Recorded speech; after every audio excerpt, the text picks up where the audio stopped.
मंगलम भगवान वीरो मंगलम गौतमो गणी मंगलम कुंद कुंदार्यो जैन धर्मोस्तु मंगलम सर्वमंगल मांगल्यम सर्वकल्याणकारकम प्रधानं सर्वधर्माणां जैनं जयतुशासनं नमः समय साराय स्वानुभूत्या चकासते चित्स्वभावाय भावाय सर्वभावांतरच्छिदे। समय सारथी परमागम ग्रंथ के स्यादवाद अधिकार, उसमें 259 नंबर का कलश है, जिसकी अपन कलशामृत के आधार से अपनी स्वाध्याय चल रही है। गुरुदेव श्री के व्याख्यान के 1-2 बिंदु अपन ने कल देखे थे और उसके बाद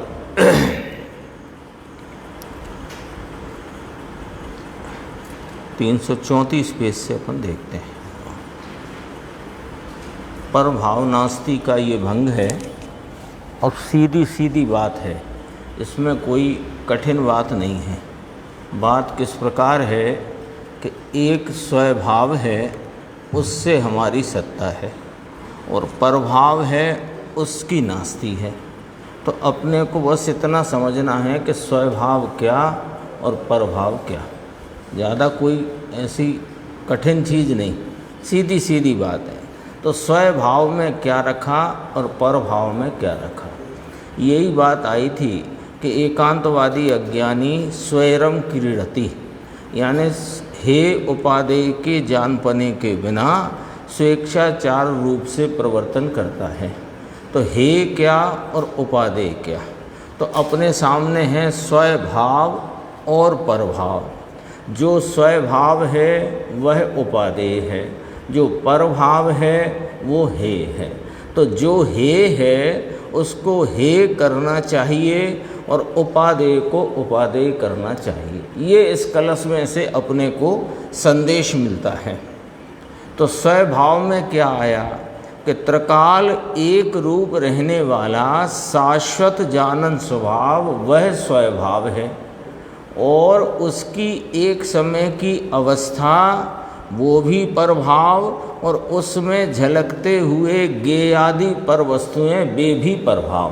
तो परभाव में 2 डालो, एक तो गे आदि समस्त पर पदार्थ, उनके भाव, उनके परिणाम, उनकी व्यक्तियाँ, व्यक्ति नाम उनकी प्रकटताएं, वे परभाव में गए, और उनको जानती हुई अपनी ज्ञान की पर्याय वो भी परभाव। तो परभाव में क्या क्या आया, एक अपनी ज्ञान की एक समय की अवस्था, और उस अवस्था में झलकते हुए जितने गेयादि पदार्थ हैं वे सब परभाव, और एक रूप रहा हुआ शाश्वत जानन स्वभाव ये स्वभाव है। बस तो स्वभाव से मेरी अस्थि है और परभाव से मेरी नास्ति है। और जो परभाव में अस्थि मानता है वह स्वभाव को जानता नहीं, यही उसका एकांत कहो, यही अज्ञान कहो, यही उसकी मिथ्या दृष्टि है। ये इस कलश में जो मूल भाव इतना है, लेकिन उसके विस्तार में सूक्ष्मता से जब चर्चा करी तो अनेक विषय और भी खिल गए। तो वो गुरुदेव श्री से अपन देखते हैं। देखो 334 पेज है। वस्तु नाम आत्मा एक सेकंड के असंख्यवें भाग में वस्तु है।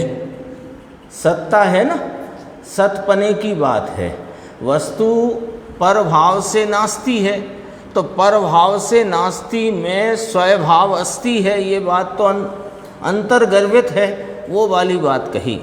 वस्तु नाम आत्मा एक सेकंड के असंख्यवें भाग में वस्तु है। कैसी वस्तु है कि अनंत गुण का पिंड, पूर्ण शक्ति का इतना सामर्थ्य है एक समय में। एक समय में यह त्रिकाली विद्यमान है।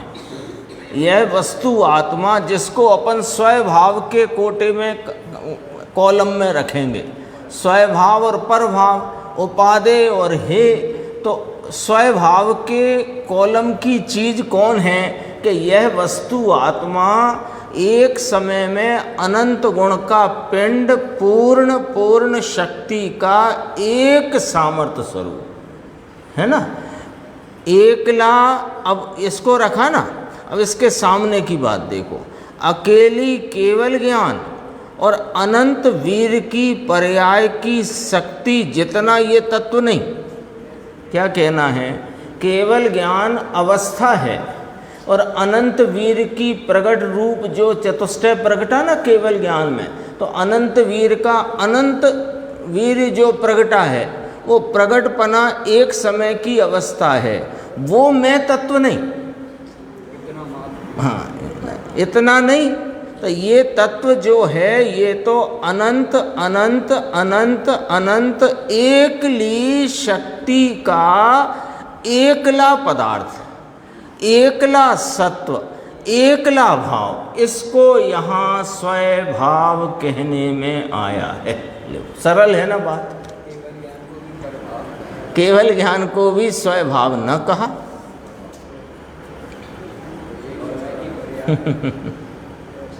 कितना इसमें एकला एकला शब्द का 4 बार, उसका भाव क्या है कि देखो, अनंत अनंत अनंत अनंत शक्ति का एक रूप पुंज, अनंत शक्ति का अनंत शक्ति स्वरूप नहीं, अनंत शक्ति स्वरूप एकला। एक पहले ये कहा, एकला शक्ति का एकला पदार्थ यानी अखंड वस्तु, एकला, एकला सत्व, अखंड सत्ता, एकला भाव, अखंड भाव, एक भाव अखंड, ज्ञान दर्शन सुख चारित्र वीर स्वक्षत्र प्रभुता विभुता आदि अनंत गुण की शक्ति का एक रूप अखंड भाव, अभेद भाव, अभेद कहो, अखंड कहो, एक रूप पिंड कहो, एक पुंज कहो, ये स्वभाव कहने में आया है ना। सही खाते में चली गई ना, जो वर्णन है वो सही खाते में गया तो अपने को समझने में फिर अड़चन नहीं है। देखो, इसको यहाँ स्वभाव कहने में आता है। ये स्वभाव में एक समय की पर्याय में जो अनंत ज्ञेयों को के सामर्थ्य को जानने की पर्याय वास्तव में उसको यहाँ प्रभाव कहने में आया है। अब आ गया स्वभाव, बराबर समझ में आ गया।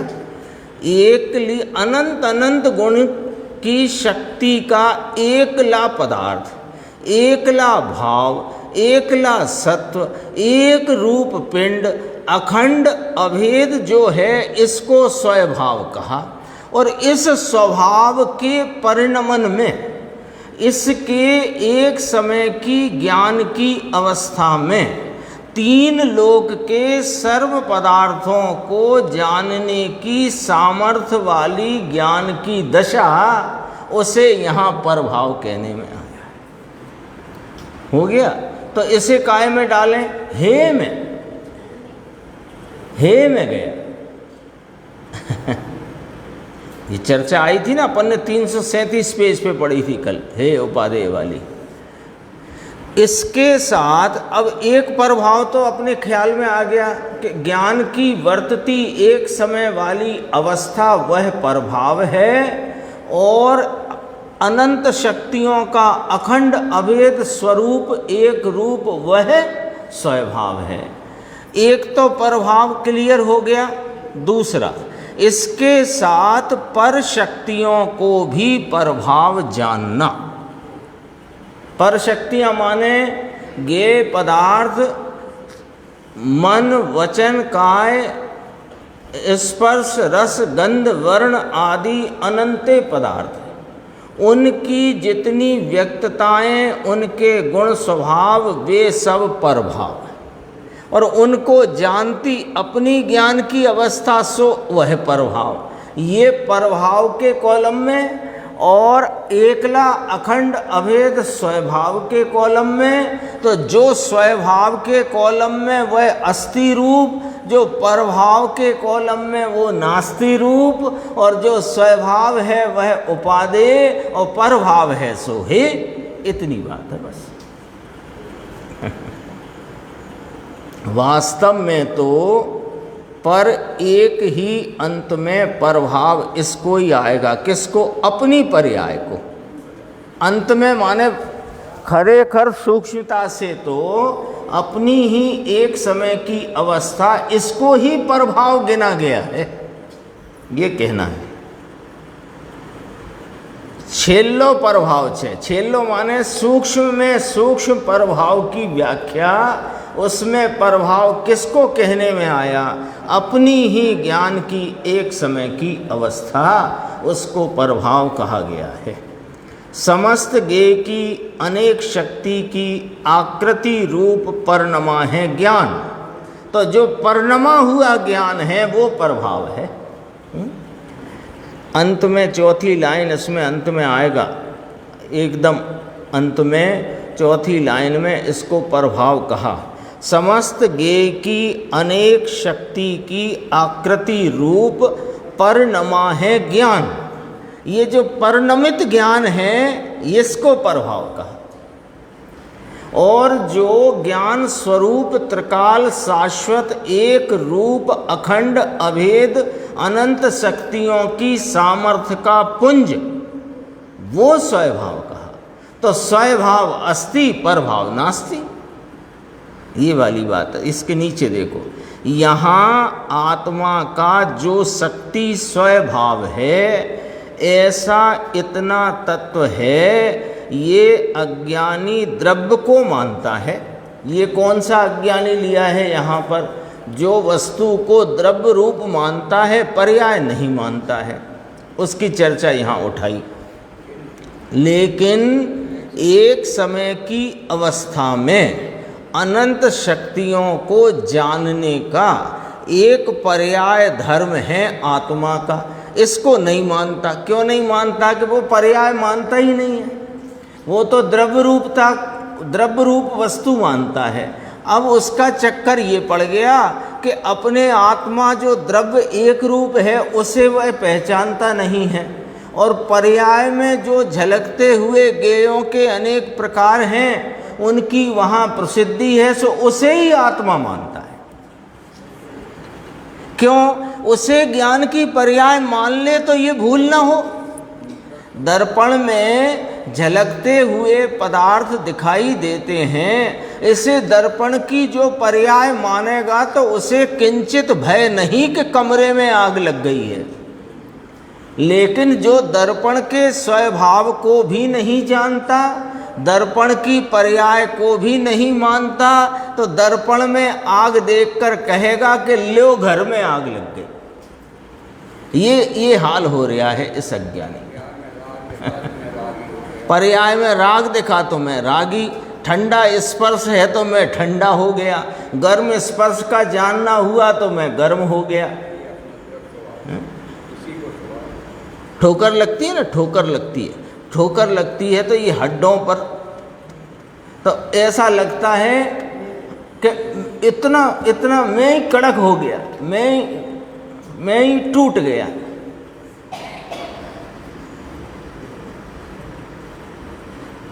इसमें क्या है? नक्शा वही का वही है, अपना त्रैकालिक ज्ञान स्वभाव, उसका प्रति समय जानने रूप परिणमने का पर्याय धर्म, और उसमें ज्ञेयों की आकृति के अनुरूप परिणमन। इसमें तीन चीज़ें हैं, स्वभाव है, स्वभाव का परिणमन है, और उसमें ज्ञेयों के आकृति के अनुरूप परिणमन है, तो वे ज्ञेय निमित्त हैं। अब इन तीन में घपला करेगा तो अज्ञानी, और तीन को यथावत जैसा स्वरूप है माने सो स्यादवादी और ज्ञानी। इसमें घपला करता है ना। घपला क्या करता है?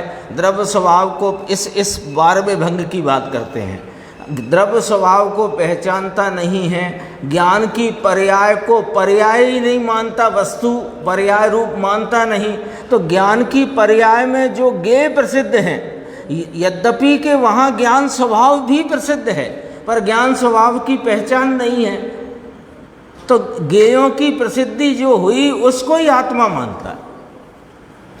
ये इसकी गड़बड़ है। देखो, एक पर्याय धर्म है, इसको नहीं मानता, और अनंत शक्तियाँ भिन्न हैं। कौन सी अनंत शक्तियाँ? ज्ञेय के अनंत व्यक्त भाव, वे भिन्न हैं, उसको भी नहीं माने तो भी ये मिथ्या दृष्टि मूढ़ है। यानी ज्ञेयों के अनेक शक्ति नाम व्यक्तताओं की जो प्रगटता ज्ञान में खिली है जानने रूप, वे ज्ञेय पदार्थ मुझसे भिन्न हैं और मेरा जानने का एक पर्याय धर्म है, लेकिन पर्याय स्वरूप नहीं, मैं द्रव्य स्वरूप हूँ, ऐसा माने तो सम्यक दृष्टि, अन्यथा वह भी मिथ्या दृष्टि मूढ़ है।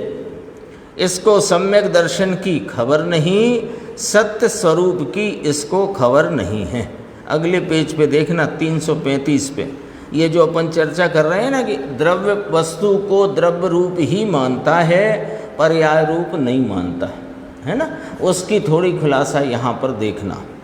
ऊपर से 2.5 पंक्ति छोड़ कर देखो, इसकी एक समय की पर्याय अनंत अनंत पर पदार्थ की शक्ति के स्वभाव को, गुण को जानने की ताकत वाली पर्याय है।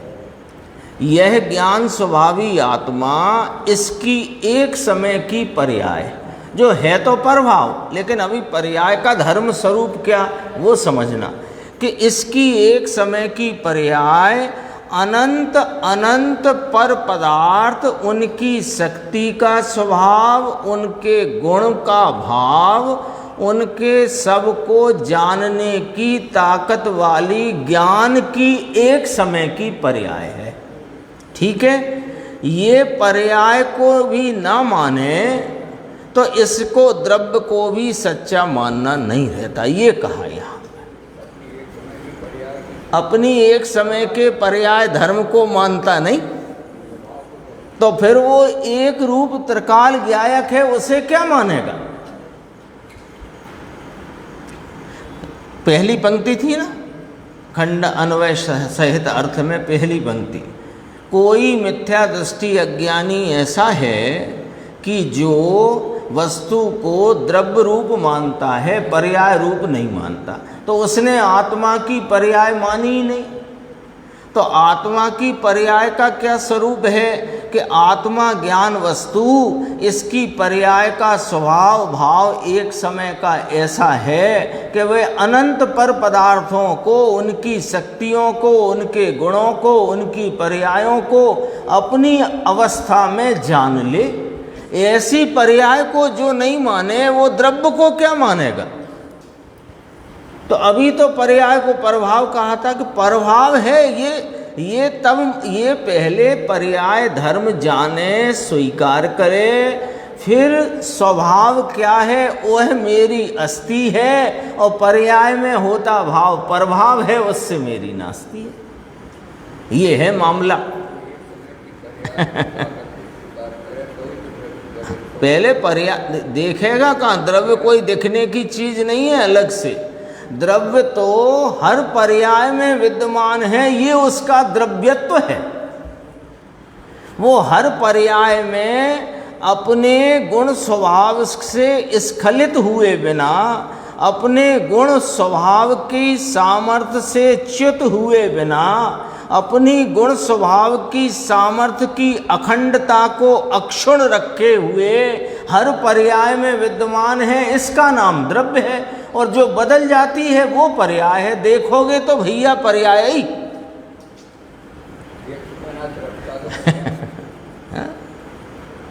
अलग नहीं है कोई, वो शाश्वत वस्तु पर्याय से भिन्न रहती है, पर्याय में पर्यायपने से भिन्न रहती है, पर्याय से भिन्न नहीं है। द्रव्य से पर्याय भिन्न नहीं, पर्याय से द्रव्य भिन्न नहीं। कहाँ मिलेगा द्रव्य के पर्याय में, लेकिन पर्याय में पर्यायपने नहीं है वो।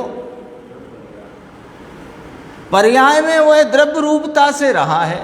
द्रव्य रूपता क्या होती है कि अपनी अनंत शक्तियों की एक रूपता, अखंडता को अक्षुणपने, अस्खलितपने, अच्युत हुए बिना हर पर्याय में विद्यमान रहे, उसे द्रव्य कहते हैं, और जो बदल जाए उसे पर्याय कहते हैं। इससे अच्छी द्रव्य पर्याय की व्याख्या कुछ नहीं। अच्छी, सच्ची, सरल, सीधी, है ना। गुणों के समूह को द्रव्य कहते हैं, गुणों के और द्रव्य के कार्य को पर्याय कहते हैं। ये तो एक परिचय था, वो तो एक परिचय कराया था। हाँ, बस उसमें द्रव्य गुण पर्याय तीन पंक्ति है ना जैन सिद्धांत प्रवेशिका में। एक एक पंक्ति, एक एक नहीं, आधी आधी पंक्ति के प्रश्न और एक एक पंक्ति के उत्तर। ये इतनी सी किताब, उसका इतना सा हिस्सा, इसमें द्रव्य गुण पर्याय लिखा, और हम समझने लगे कि हम द्रव्य गुण पर्याय सीख गए। ये तो अभी परिचय कराया है। भैया कुछ ही नहीं जानते तो पहले सुनो, बैठो जरा। द्रव्य किसे कहना, गुण किसे कहना, पर्याय किसे कहना। लेकिन द्रव्य पर्याय का स्वरूप जिसने यथार्थ समझ लिया, उसे नियम से सम्यक दर्शन होएगा। जाओ, क्योंकि यदि दूसरे शब्दों में कहें कि अब तक यदि सम्यक दर्शन क्यों नहीं हुआ, कि द्रव्य पर्याय को ही नहीं समझा। पर्याय में राग को देख करके मैं रागी हो गया, तो उसने पर्याय अपनी ज्ञान की और राग की भिन्नता का भान तो तब ही होएगा ना जब पर्याय में विद्यमान द्रव्य पर दृष्टि जाएगी, तभी तो होगा। एक गायक त्रिकाली, अब त्रिकाली को ढूंढ रहे हैं, कोई काल्पनिक वस्तु की तरह से अपन कल्पना करते रहे। एक रूप है, कुटस्थ है, अपरिणामी है, वह कहीं परिणाम में आता नहीं, परिणाम द्रव्य में जाता नहीं। ये सब चर्चा आएगी, लेकिन उसका अर्थ पकड़ना पड़ेगा। चर्चा तो आएगी, ये परिणाम में नहीं आता, तो परिणाम में परिणाम होकर नहीं आता, परिणाम में द्रव्यपने रहता है। इसका मतलब ये, परिणाम द्रव्य में नहीं जाता माने परिणाम द्रव्य रूप नहीं हो जाता, इसका मतलब ये है। और रहता वही है नहीं तो अभी अपन ने आज शुरू करी ना, 1 सेकंड के असंख्यातवें भाग में आखा पूर्ण शक्ति का अखंड अभेद पिंड विद्यमान है। तो एक समय में की तो पर्याय होती है, प्रत्येक पर्याय में रहा है, इसलिए त्रिकाली है। इसलिए त्रिकाली है। एक भाई ने कभी प्रश्न पूछा था, 1.5 साल पुरानी बात है, फोन से बात हुई थी, कि एक समय का क्यों कहते हो इसको, है ना।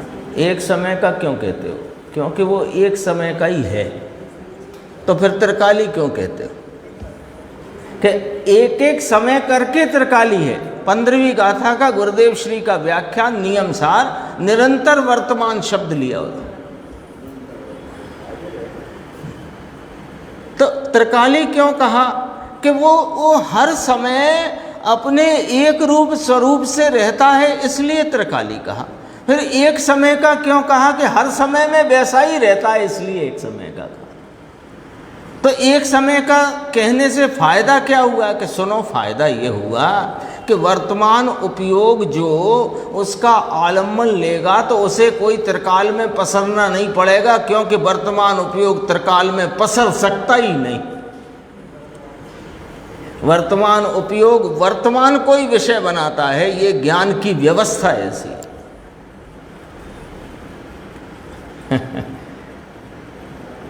बहुत गुरुदेव श्री ने कुछ छोड़ा नहीं है, सब कुछ साफ कर दिया है, बहुत स्पष्ट कांच की तरह ये वस्तु तत्व को उन्होंने ऐसा परोस दिया है। देखो, अब ये थोड़ी चर्चा गंभीर थी, अपन ने अभी थोड़ी द्रव्य पर्याय की चर्चा करी। अब देखो, मुमुक्षु ने पूछा, यहाँ पर जो छपा नहीं है, उसने पूछा कि द्रव्य तो माना ना साहेब, उसने उसका प्रश्न छपा नहीं है, मैं ही बोलता हूँ कि प्रश्न है उसका कि साहेब उसने द्रव्य तो माना ना, पर्याय को नहीं माना तो वैसे ही पर्याय दृष्टि तो छोड़ नहीं है तो द्रव्य तो माना है ना उसने। तो उत्तर देखो, मान लिया, और क्या चाहते हो? अरे अज्ञानी है, मिथ्या दृष्टि है, मूढ़ है, एकांतवादी है, संसार में भटकने वाला है। देखो क्या कहा, माना ये पर्याय को कहाँ माना इसने? माना ये पर्याय को नहीं माना और द्रव्य अकेला है इतना यह मानता है, तो ये द्रव्य को भी नहीं मानता है, मतलब ये निकला इसका। ठीक है, बोलने में पूरा द्रव्य है ऐसा मानता है, किंतु मानने की पर्याय जो है ये पूरे द्रव्य की शक्ति को जानने की पर्याय और अनंत को जानने की पर्याय। अब ऐसी पर्याय को नहीं मानता तो द्रव्य को क्या खाक मानता है? लॉजिक है,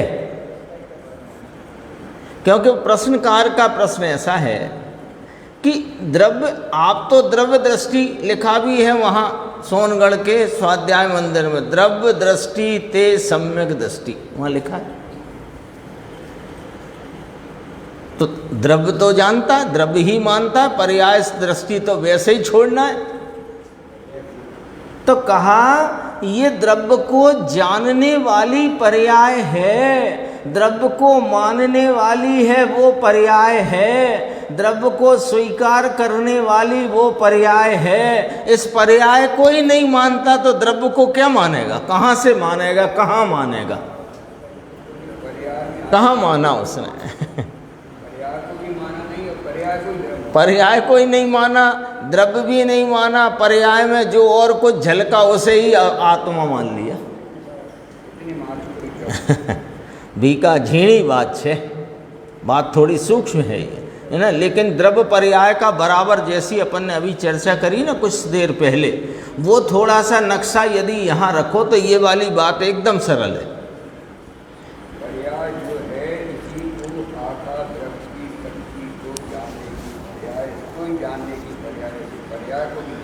हाँ तो है ना, आखा द्रवनी शक्ति ने जानने वाली कौन है?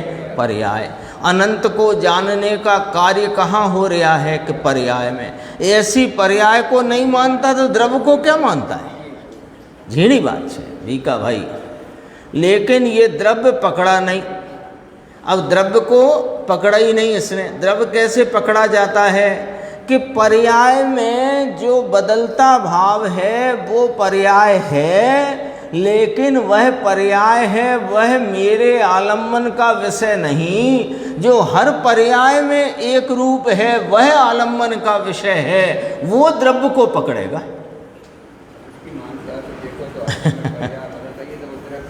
हाँ तो इसमें लिया देखो, लेकिन द्रव्य पकड़ा ही नहीं इसने। अब पकड़ने में तो पर्याय हो गई। ये एक इतनी सीधी सच्ची बात है, ये बात अपने ख्याल में आ जाए ना तो अपने कार्य के होने में ज़्यादा विलंब नहीं लगेगा। ये पकड़ में आना चाहिए बात। क्या? कि हम जो कुछ देखते हैं वो पर्याय को ही देखते हैं, चाहे परद्रव्य संबंधी पर्याय होए चाहे स्वयं की पर्याय हो। देखोगे तो पर्याय कोई, कहाँ देखोगे? क्यों? कि ये व्यक्त है और द्रव्य अव्यक्त है। 49 नंबर की गाथा, अव्यक्त के 6 बोल समय सारजी परमागम, वो अव्यक्त है। व्यक्तता तो पर्याय की है, उस पर्याय की व्यक्तता में जो बदलता हुआ भाव है सो पर्याय है, नहीं बदलता भाव है वो द्रव्य है। ऐसे करके पकड़ना है। अब इसने उस एक रूपता को लक्ष्य में लिया नहीं तो पर्याय पकड़ में आएगी और क्या आएगा। तो कहा पकड़ी तो पर्याय हो गई, ये तो पर्याय पकड़ता है। एक समय की पर्याय में इतनी ताकत है कि समस्त अनंत गुण की शक्ति को जाने और समस्त अनंत गुण की शक्ति को ही ऐसे स्वयं पर प्रकाश की पर्याय परिणमित हुए, ऐसा पर्याय का धर्म है। ये चैतन्य वस्तु आत्मा, इसकी परिणमनशीलता, इसका स्वभाव और उस परिणमनशीलता का पर्याय रूपी धर्म, और उस धर्म में वे ये अपने अनंत गुणों की सामर्थ्य को जाने और अनंत परद्रव्यों को जाने, ऐसी पर्याय का इसका धर्म है। लिया ना यहाँ, ऐसा नहीं मानता। एक समय की पर्याय में अनंत द्रव्य की शक्ति को जानने की पर्याय है, इसके रूप से मैं पूरा हूँ, ऐसा मानने वाला पर्याय को नहीं मानता। लो, क्यों कि वो जो कुछ जानने की पर्याय में जो जानने में आता है, उस रूप से मैं पूरा हूँ ऐसा मान लेता है, तो वो पर्याय को भी नहीं जानता, द्रव्य को भी नहीं जानता। ऐसा मानने वाला अनंत द्रव्य की शक्ति भिन्न है, यानी परभाव नास्ति है, इसको नहीं मानता। सूक्ष्म बात है भाई। देखो अभी आधी पंक्ति है, गंभीर है, समझना है। फेर कहाँ पड़े, फर्क कहाँ पड़ता है, ये प्रश्नवाचक है। इसका क्या मतलब है इतनी सी लाइन का, कि भैया समझना कि फर्क कहाँ पड़ रहा है।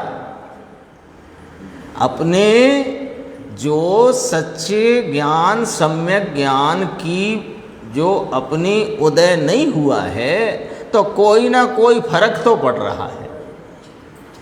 परिणति में सम्यक ज्ञान उदित नहीं हुआ है, तो कोई ना कोई फर्क तो पड़ रहा है, इतना तो स्वीकार करो।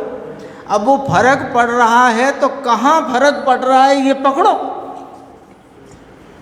कहाँ गड़बड़ हो रही है, और उस गड़बड़ी के तरफ ही बार बार ये अपने को इंगित करते हैं, बताते हैं, समझाते हैं। क्योंकि फर्क रख कर के वस्तु मिलने वाली नहीं है। तो देखो क्या कहा, थोड़ा फर्क पड़े, लेकिन वह फर्क अनंत गुना फर्क है, अनंत गुना फर्क है। रेल की पटरी होती है ना, रेल की पटरी, उसमें ज़्यादा फर्क नहीं होता। जो लाइन दिल्ली को जा रही है, उसके बगल में से एक नोकदार एक दूसरी पटरी लगी है, तो जरा सी तो फर्क है, लेकिन उतनी फर्क में वो दिल्ली की जगह मुगल सराय चली जाएगी।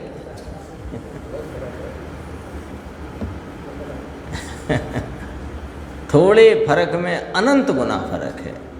देखना बीच की 6 पंक्ति छोड़ के, गे की शक्ति गे में है, ज्ञान वस्तु में नहीं। ज्ञान की जानने रूप पर्याय है, इससे ज्ञान वस्तु की सत्ता भिन्न है। लो, ये मिलाना यहाँ से मिलाना, ये पीछे अपन पढ़ के आए थे। देखो पीछे का पेज खोलना, 334। समस्त गे की, जो बोल्ड बोल्ड अक्षर है वो पढ़ रहा हूँ मैं, समस्त गे की अनेक शक्ति की आकृति रूप परिणमा है ज्ञान, है ना। तो ज्ञान ऐसे परिणमा है। फिर कहा गे की शक्ति गे में है, ज्ञान वस्तु में नहीं। मिल गया। अब आगे अपन जहाँ थे वहीं पहुँचते हैं। गे की शक्ति गे में है, ज्ञान वस्तु में नहीं। सेमीकोलन अर्धविराम, ज्ञान को जानने रूप जो पर्याय, ज्ञान की जानने रूप जो पर्याय है, उससे ज्ञान वस्तु की सत्ता भिन्न है। ये स्वभाव है, ज्ञान की पर्याय पर भाव है। सत्ता भिन्न कहा कि ना कहा। अभी तो वो जो मोटी मोटी बातें करते घूम रहे हैं, पर्याय एक ही सत्ता है द्रव्य पर्याय की। भैया वो पर सत्ता से भिन्न बताने को कहा था, द्रव्य पर्याय की एक सत्ता। यहाँ 2 नाम हैं तो 2 भाव हैं, 2 भाव हैं तो न्यारे हैं। दो एक हों तो फिर 2 कैसे? दो हैं तो दो न्यारे हैं, न्यारे हैं तो उनमें न्यारापना किस प्रकार है, तो यहाँ कहते हैं सत्ता की भिन्नता है। बहुत सीधी सच्ची बात है। 3 स्टेप में भेद ज्ञान है। पहले परद्रव्य और स्वद्रव्य का भेद ज्ञान, दूसरा स्वभाव विभाव का भेद ज्ञान, फिर एक पलटते परिणाम का और ध्रुव रहते भाव का भेद ज्ञान। ये अंत में अंतिम भेद ज्ञान है। अब कहाँ तुम हिसाब लगाते फिर रहे हो, पर्याय को अलग क्यों कह रहे हो, राग के प्रदेश भिन्न क्यों कहे। अरे यहाँ तुम राग के प्रदेश भिन्न की बात करते हो, यहाँ राग को जानती हुई ज्ञान की पर्याय की सत्ता भिन्न है। बोलो अब बताओ तुम कहाँ हिसाब लगा रहे हो। 181, 82, 83 गाथा संबर अधिकार। उपयोग है, उपयोग में उपयोग नहीं, क्रोधादि में क्रोधादि है, क्रोधादि में क्रोधादि नहीं उपयोग में।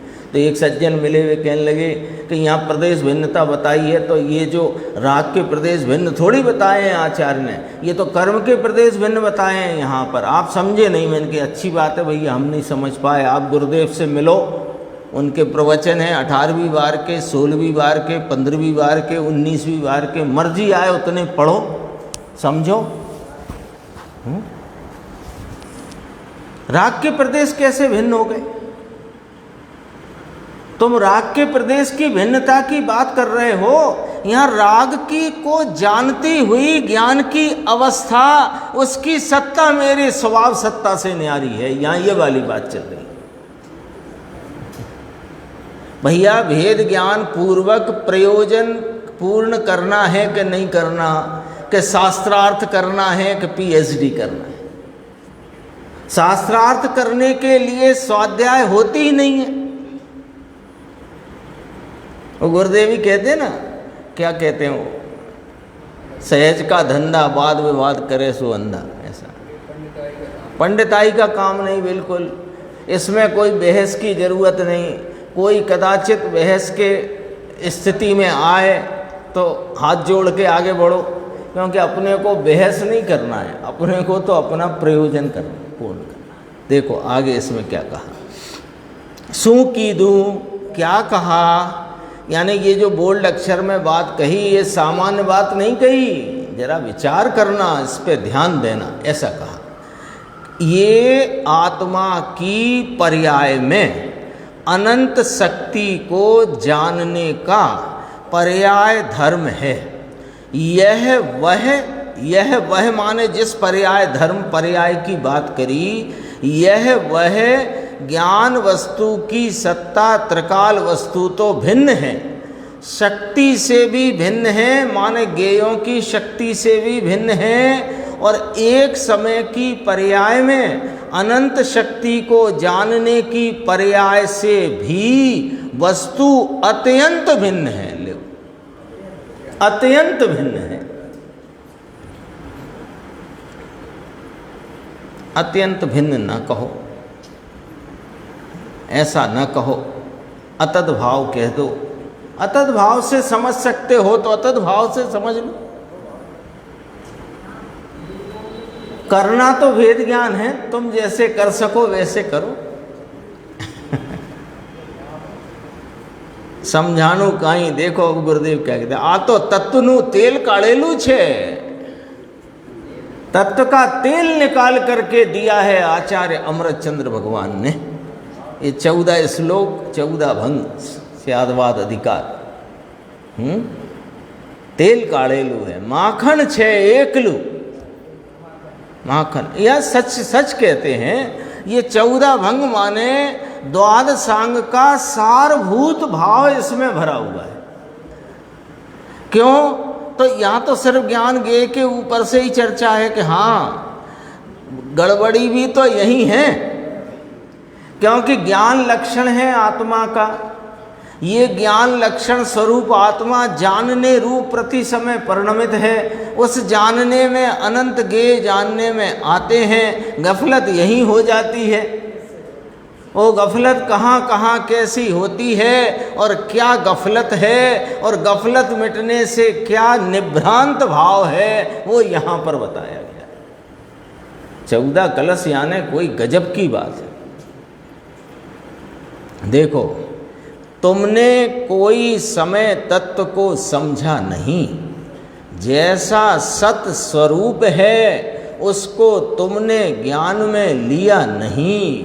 इसको लिए बिना दुखी होकर के चार गति में दुखी होता हैरान होकर के मर गया है, कहीं सुख है नहीं। समझाणु कहीं। बहुत गंभीर गंभीर चर्चाएं इसमें गुरुदेव ने ली। 337 का प्रकरण अपन पढ़ चुके हैं, हे उपादेय का, है ना। उसमें थोड़ा सा 2 लाइन पढ़ते हैं तो बस इतनी। छोड़ने लायक यानी हे, जानने में ये शरीर वाणी मन राग आदि हे हैं। वास्तव में तो एक समय की जो पर्याय है, जो इन सब शरीर वाणी मन राग आदि को जानती हुई, वो भी अभूतार्थ है, सो हे है। ऐसी शैली से यहाँ पर बात ली है। अपन आगे चलते हैं, ये हो गया था प्रकरण अपना। देखो 338 पे एक बहुत अच्छा छोटा सा प्रकरण है। मुमुक्षु ने पूछा, बड़ा गुनहगार कौन, द्रव्य को नहीं मानता ये कि पर्याय को नहीं मानता ये? भाई द्रव्य को नहीं मानता वो बड़ा गुनहगार, पर्याय को नहीं मानता छोटा गुनहगार। दोनों गुनहगार हैं, मिथ्या दृष्टि है, समझ में आया। मिथ्यात्व है दोनों के, एकांत बुद्धि है ना। यहाँ तो एकांत बुद्धि ली है ना, और अनेकांत है वह सम्यक दर्शन और अमृत है। एकांत बुद्धि है वह मिथ्यात्व और दुख है। तो मुमुक्षु ने फिर कहा, पहले एक अंश को मानता था, पूरे को मान ले तो, यानी वो 2 अंश है तो 2 अंश को पूरा मान ले तो, कि दोनों मिथ्यात्व हैं। कैसे कि एक एक को करके माने, ये भी मिथ्यात्व में। दोनों को एक माने वो भी मिथ्यात्व में। बहुत गंभीर है। दोनों मिथ्यात्व हैं, समझ में आया। आगे 339 बीच में देखना। अरे भगवान तुम्हारी बात तो देखो, तुम कितने बड़े और क्या किस रीति से रमत है नाम। ये ज्ञान का मैकेनिज्म, ज्ञान का परिणमन, ज्ञान का सिस्टम, ये क्या है? इसकी अनेकांत की इसको खबर मिले नहीं, और इसको धर्म हो जाए लो। क्या होए, कैसे होएगा बताओ? ये चाहता है कि ये तत्व ज्ञान में माथा फूटी करने से कोई हमें फायदा नहीं है। इसमें बहुत माथा फोड़ी करते रहने से क्या, आप तो सीधी कोई बात बताओ तो सीधी सुन लो। सीधी इतनी है कि द्रव्य स्वरूप अपनी एक रूपता को छोड़ता नहीं, और पर्याय एक रूप रहती नहीं। जो एक रूप रहता नहीं वो तुम हो नहीं, जो एक रूप रहता है वही तुम हो। अब इससे सरल क्या कहते? अब इतने में पकड़ जाओ तो बहुत अच्छी बात है, नहीं पकड़ते तो करो माथा फोड़ी, लेकिन पहुंचना यहाँ पड़ेगा। ये चाहता है धर्म हो जाए, है ना। चलो दया दान व्रत पूजा से नहीं होता तो स्वाध्याय से हो जाए। आपको हम 4 घंटे खुद पढ़ें, 4 घंटे औरों का सुने, और 1 घंटे बैठ के एकांत में विचार मंथन करें तो हो जाएगा कि बिल्कुल नहीं होएगा? भूल में मत रहना। होएगा तो पर्याय को गौण करके एक भूतार्थ सत साहिब को पकड़ने से होगा, और कैसे भी नहीं। वो वाली बात है। देखो क्या होए, राड़े राड़ पाड़े छोकरा बेचारा। राड़े राड़ पाड़े माने चिल्लाए, हैरान। अरे भाई ये वस्तु तो पहली सम्यक दर्शन की चीज है, जो इसको तो समझो। छोकराओ राड़ो राड़ पाड़े माने समझ में नहीं आए तो लगे कहाँ ये सब इतना। ना कभी अपने को भी लग सकता है कि कहाँ 14 बोल का ये प्रकरण चल गया। अच्छा अपना बढ़िया चलता था, कहाँ से आ गया ये? अब ये कब तक होएगा पूरा? हो सकता है, उसमें कोई बड़ी बात थोड़ी है। आपको नहीं हो, जो लोग सुन रहे हैं इनमें किसी को हो। तो कहते हैं भैया पहले सम्यक दर्शन की चीज क्या है, इस वस्तु को तो समझो। किसके आलम्बन से होता है सम्यक दर्शन? देवगुरु सास के आलम्बन से सम्यक दर्शन नहीं होता, राग होता है, और राग से संसार होता है, और सम्यक दर्शन से मुक्ति होती है। साफ सुथरी बात है। देखो अभी गुरुदेव ने इसमें सबकी बात ली है। देखो भाई, यह वस्तु तो पहले सम्यक दर्शन की जो चीज है इसको तो समझो, फिर आगे वस्तु में ठहरने का भाव होता है। ये किसने ना पाड़ी है? हमने कब कहा कि वहां मत ठहरना? लेकिन ये तो कहे बस एकदम, ये समझे बिना, पहचाने बिना चारित्र और व्रत ले लिया है, इसको तुम मानो, इसको तुम धर्म मानो, इसको धर्मी मानो, इसको मोक्ष मार्गी मानो, इसको यह मार्ग में चल रहा है ऐसा मानो। क्यों माने? कई लोगों को लगता है, अपने ही मुमुक्षु समुदाय में बात करें, कईयों को लगता है कि हमने तो निवृत्ति ले ली है, दुकान छोड़ दी है, तीर्थ पे रहने लगे हैं, अथवा हम तो बिल्कुल कोई लेना नहीं देना नहीं, और समझा बमझा कुछ है नहीं, कुछ और थोड़ा सा कषाय की मंदता हुई तो कुछ प्रकार के व्रत आदि नियम छोटे मोटे ले लिए और लगने लगा और कहने लगे अब तो हम मार्ग पर आ गए। ऐसा कहा है, इसलिए मैंने कहा, मैं कोई मन से नहीं कह रहा हूं। अब तो हम मार्ग पे आ गए। तो कहते हैं भैया हम तो नहीं मानते कि तुम मार्ग पे आ गए, वे कहते हैं कि तुम मानो हमें कि हम मार्ग पे आ गए। ये वाली बात यहाँ है। देखो, एने तमें मानो, नहीं तो हम ये मानते हैं कि तुम चारित्र और व्रत को नहीं मानते, तुम निश्चयाभासी हो, तुम व्रत और चारित्र की बात ही नहीं करते, तुम व्रत और चारित्र को मानते नहीं हो, तुम निश्चयाभासी हो, स्वच्छंदी हो, ऐसा ऐसा कहें। तो गुरुदेव कहते हैं ठीक है भैया, बहुत अच्छी बात है भाई, तुम भी स्वतंत्र हो। कहते हैं ये कहीं किसी के किए होता होगा, किसी में क्या? तुम हमको निश्चयाभासी कह दो, स्वच्छंदी कह दो, मार्ग की बात तुमने बिगाड़ दी है ऐसा कह दो, तुम्हें जो कहना है सो कह दो, तुम स्वतंत्र हो। किसी के किए अथवा कहे कुछ होता नहीं। मुफत का मानकर विपरीत रास्ते पर चढ़ गया है, और जो सच्चा रास्ता गुरुदेव जैसे ज्ञानी बताते हैं उसे वह स्वीकार करता नहीं। गुरुदेव को मानता है, गुरुदेव की बात स्वीकार नहीं करता। ऐसे ही जैसे हम महावीर भगवान को मानते हैं, उसके लिए सर कटाने तैयार हैं, लेकिन उनकी नहीं मानेंगे। उनकी मानना है तो करो राग से भेद ज्ञान। आगे और थोड़ी चर्चा है। देखो बहुत गंभीर गंभीर विषय इसमें आया है। 343 पेज अज्ञानी की बात चलती है। सर्वत्र अपि अनिवार्यतः गत भया। फिर दोबारा गुरुदेव ने पढ़ा इसको, सर्वत्र अपि अनिवार्यतः, कारण के सब एक हूँ, सब आत्मा, ये सब आत्माएं, सब रजकण, सब रजकणों की शक्तियाँ, सबके गुण वह मैं हूँ। ये कैसे हो गया? ये कैसे हो गया? कि ये ऐसे हो गया कि अपने द्रव्य स्वभाव को जानता नहीं, पर्याय है कोई वस्तु उसे मानता नहीं, और पर्याय में जो कुछ ज्ञेय के भाव प्रसिद्ध हुए सो यह आत्मा है, ऐसे मानता। तो सबको आत्मा, तो कहा सर्वत्र अपि अनिवार्यता गत भया। गत भया माने निडरता से, निर्भय पने, निर्भय पने। सबके गुण मैं हूँ, इसलिए दूसरे सबके गुण मेरे से जुदा पाड़ना और मेरी शक्ति को इससे जुदा पाड़ना, इसको फिर रहेगा ही नहीं।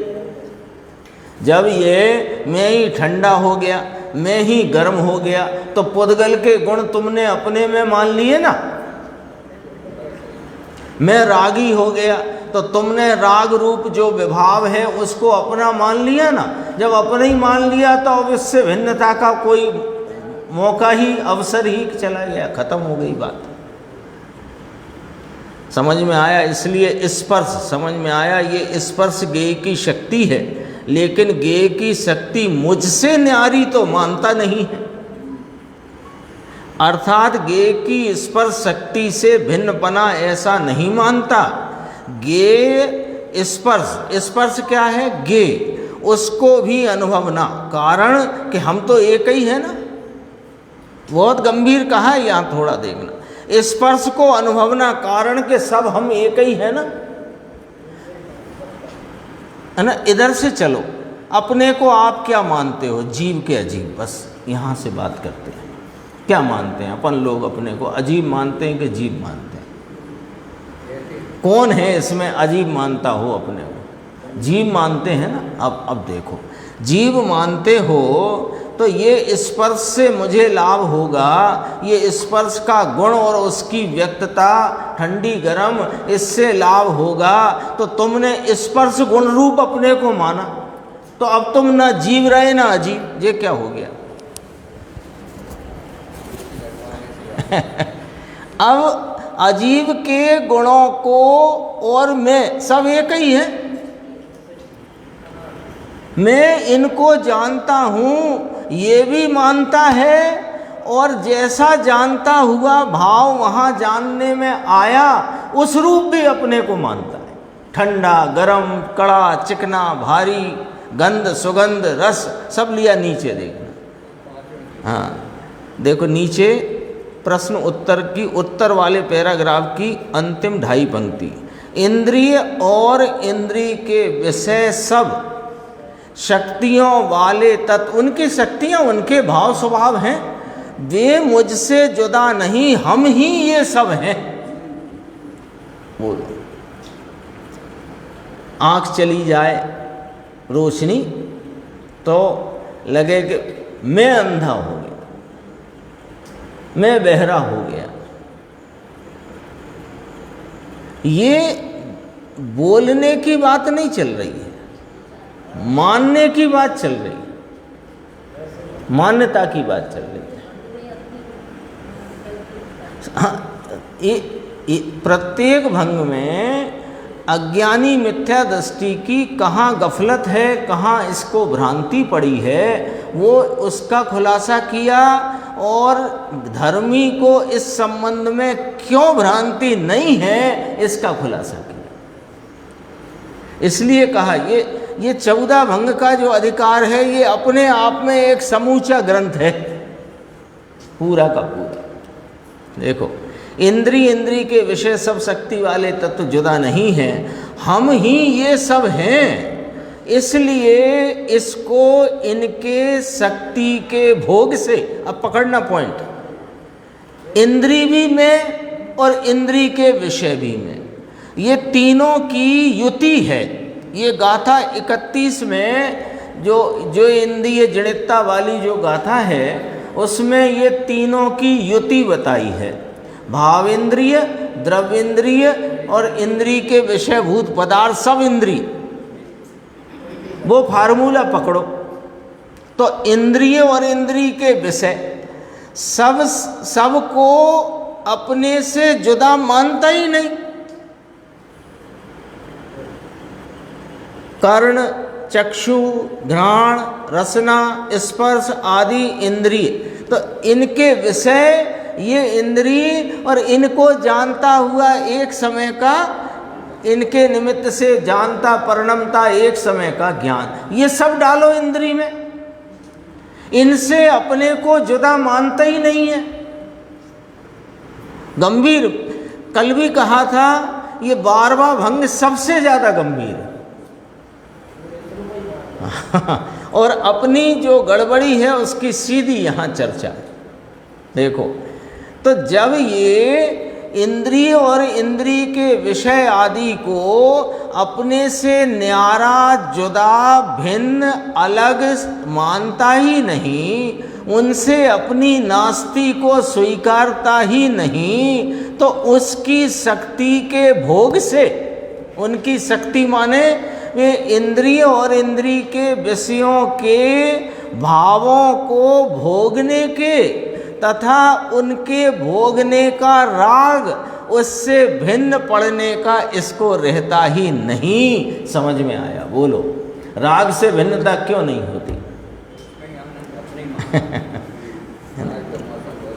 हाँ, बस मौसम अच्छा है, अच्छी ठंडी हवा चल रही है, आज ठीक है।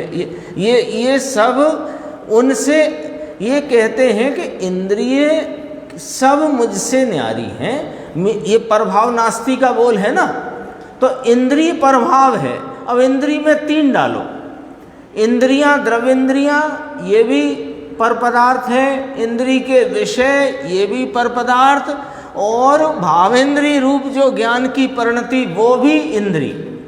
इनसे मेरी नास्ति है और एक रूप जानन स्वरूप वह मेरा स्वभाव है, उससे मेरी अस्थि है। जब तक इस बात का यथार्थ पक्का दृढ़ निर्णय नहीं होएगा तो राग से भिन्नता का भान नहीं होगा। ये वाली बात यहाँ कही, और भी चर्चा है, अपन आगे की स्वाध्याय में लें।